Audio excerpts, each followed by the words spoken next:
Dreams do not have a filter that your normal, polite, waking self puts up. Welcome to the hidden meaning of dreams with Sweet Georgia Pam. It does matter what the dreamer themselves associates with those things that come up in the dream. Spiritual director, dream expert, author, and educator. Sweet Georgia Pam is here to remind us that dreams are the answer. They're always with you. They know you better than you know yourself, and they're always trying to tell you the truth. There's some back and forth here between you and some awareness. And now your host, Melissa Carter. So this is a continuation of the conversation we had when Pam overslept for one of our tapings. But surprisingly, we got so deep, and we get deeper in this conversation about how you're triggered when things don't go your way. See, now here's the thing about our friendship too, because we're both like deep thinking people, like you teased earlier about overthinking or whatever. Yeah. Where there are my friends that would laugh at this conversation because I thought this is a good lesson in how you were trained to react to things. Okay.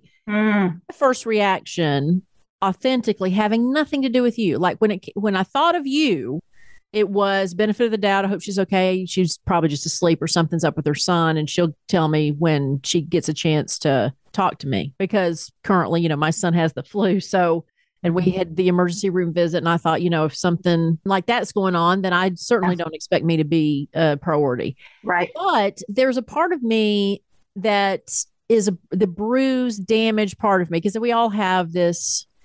I don't know. As I'm getting older, it's like I look at humans as what tunnel that did they have to burrow through in childhood to get out and what's left over, right? Wow. Yeah. And so for me, it's because none of us came to this world with any damage, But for me, it's being forgotten, being left out, because I was the oops baby. I was the youngest. There's situations in my life where I was kind of overlooked. And or ignored or just I wasn't, what I was doing was not a priority. And so that was the first emotional reaction that kicked in when I got ghosted. And I remember thinking that's when I consciously had to think about you, right? So instead of it being, oh, great, here we go again, somebody's I'm forgotten about me. Yeah. Somebody's forgotten about me. Somebody doesn't care. They've got better things to do. And then in my mind, I had to physically say, all right, well, let's think about Pam. This is Pam, So it was interesting for me because in that moment, I thought, wow, I can't believe I'm still at 52 years old, still having this reaction that anything that triggers me not being first. Yeah. Makes me feel left out. And that's such an extreme thing to do. But it was like, okay, well, this is something that I think all these moments when things don't go your way, so to speak, because that's kind of what it is, I guess. Yeah. But it's okay, well, look at how you react. And then how you react is how you've been trained to react to things. And either you keep it or you try to diffuse it, I guess, if that makes sense.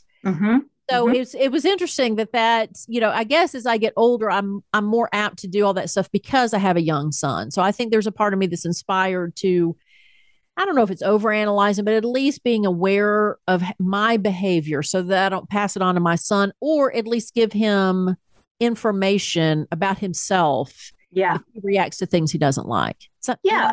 No, that's how we evolve, right? The first half of life is developing the survival techniques and mechanisms to get you through to adulthood. And then the second half of life is breaking those survival mechanisms down and then realizing that you can choose them or not choose them. Right. That's the whole thing. So it's the same thing for me this morning. This trigger was, oh my God, it's happened again, right? Everybody else knows something and I don't know why I don't know it. I don't know why I forgot it. Like what? And notice how I laugh. It's very serious for you. I'm laughing because I'm like, how ridiculous is that? But for you, it's a very real thing. Right. And I'm sure people would look at me like, what do you mean you're left out? What do you mean people don't care about you? But in my mind, for some reason, I have that emotional. Trigger. I didn't mean to interrupt, but yeah. No, you're exactly right. That's the emotional trigger. So standing in the bathroom with the phone like this, knowing being so discombobulated, I couldn't afford myself the imperfect, absolute forgiveness. Everybody makes mistakes. Nobody's perfect. It was this glaring, obvious thing of, oh my God, she knows I'm not perfect. What do I do now? And it was like frozen. And in my head, the logical part of me is like, it's Melissa. We're good. Like you and I have this standing thing anyway every week. And so it's not like I forgot. It's that my brain was full and needed a break. And my body was like, you're breaking now. You're going to take this break. But I couldn't give that to myself. Anyway. Yeah. No, I think this is an important conversation because, in my household, my son just turned 8 and he knows what bad words are, right? We know, because we have told him about words he hears us say and said, well, that's not for school and you shouldn't say that. But I keep telling him, look, when you're an adult, you can decide how you want to talk. I want to give him an out where, okay, eventually you can say these words when you're an adult. That's up to you. And I said, but you can't say them at school. So I don't want you to say them at home and get in the habit. Yes. So I try, that's my thing with him is I just try to make it not a big deal, but let's make sure we don't say it at school. But one of the words on that list is perfect.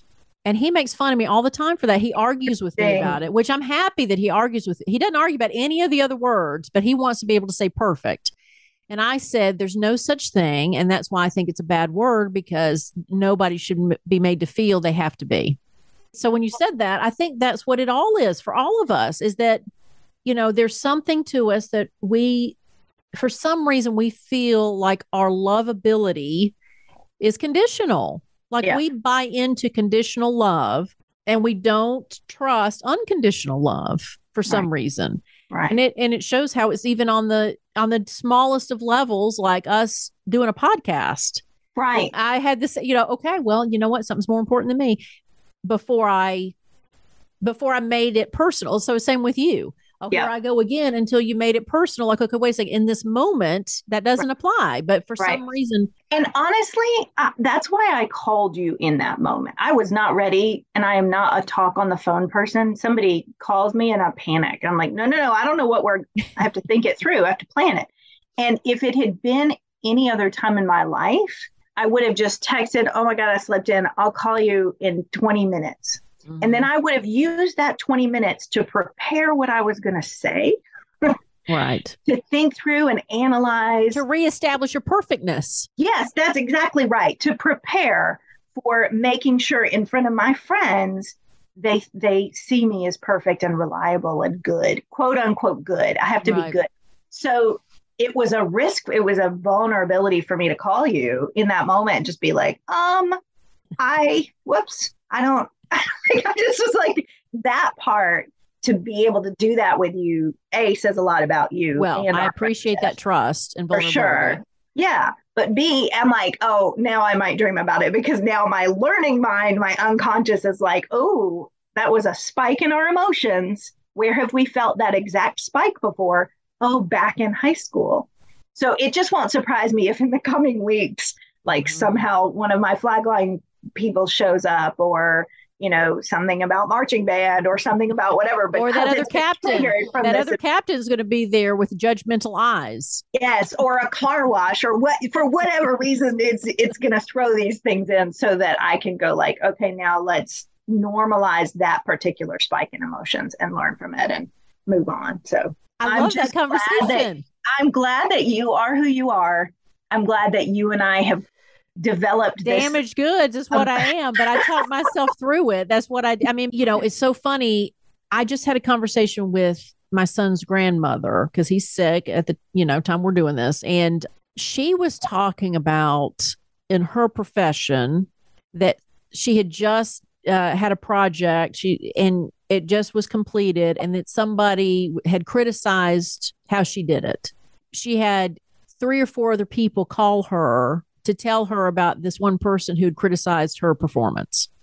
She was in a downward spiral. And it was so funny how, again, I could recognize in her, and I kept saying, well, just ignore it, or it's not a big deal, or, but you could see that she was already knee deep in whatever it had triggered in her.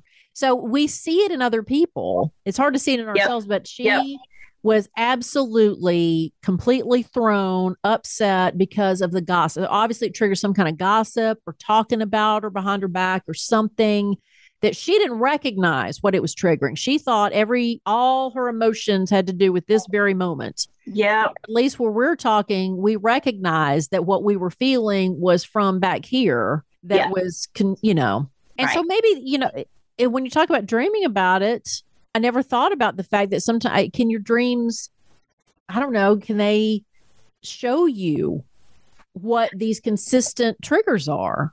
Yeah. Yeah. So look, even Jesus speaks in parables, and parables are, they're morals, but they're also very pointed and specific examples of emotional behavior. One of the things that is quoted in the Bible that Jesus is quoted saying is something about, why are you paying attention to the speck in your brother's eye and not noticing the log in your own eye? And after doing dream work, I was able to see that particular quote as like, oh, it's psychology. It's the psychology of the unconscious mind.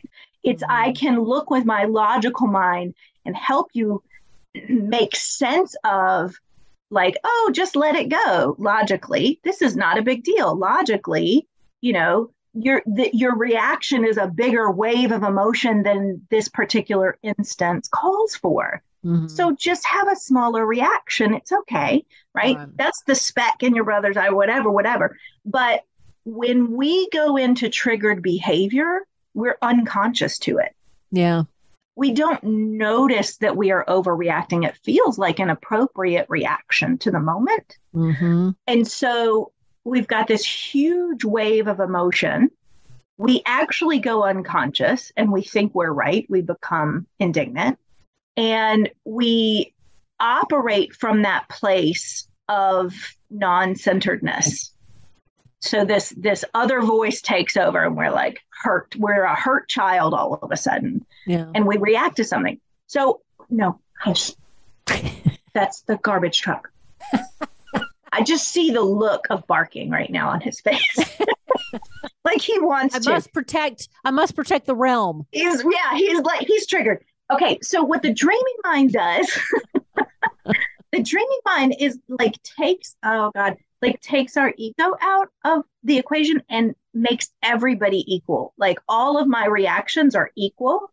And so if I have felt more indignant that day, even though I don't recognize that I was behaving inappropriately or immaturely or whatever, then my dream is going to convey that indignancy or whatever the word is. My dream is going to normalize that emotion for me so that I can start to recognize, but it's the unconscious showing the conscious mind. That's what the dreams do. It's the unconscious showing the conscious mind, like, here's what's really been going on. You've been missing in action during the day, by the way, because you weren't present. Mm-hmm. So the dreams can help us start to see, and start to be consciously feeling that thing so that we can start to recognize right before we go unconscious. Well, I mean, if we use our dreams, right, we need to be able to use our dreams. The content in this podcast is for entertainment and educational purposes only.